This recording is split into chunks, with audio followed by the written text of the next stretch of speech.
бүкіл Қазақстанды дүр сілкіндірген қайғылы оқиға орын алды.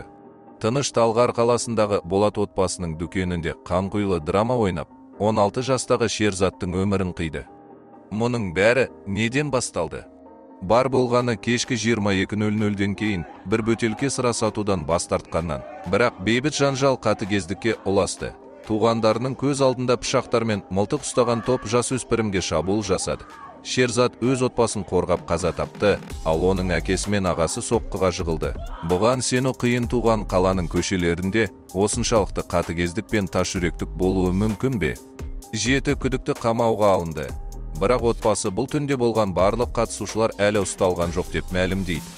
Бостандықта сол түні оқиғаға куә болған 2 қыз да бар. Ішкі істер министрі істі жеке бақылауына алды.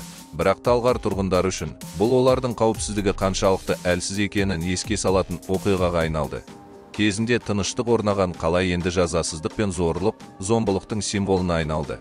Шерзаттың жақындары әділдік талап етеді. Ал жергілікті халықтың көкейінде бір сұрақ тұр.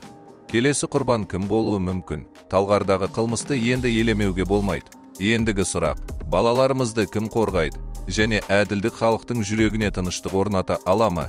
Келесі жылы мен Талғарда орын алған осы бассыздықты толық ашатын фильм түсіремін. Бұл тек қана қайғылы оқиға туралы емес, сондай заңсыздықпен күрестің, қатыгездік пен теңсіздікке тап болған адамдардың тарихы. Бұл фильм әділдік пен шындықты талап ететіндердің үніне айналады.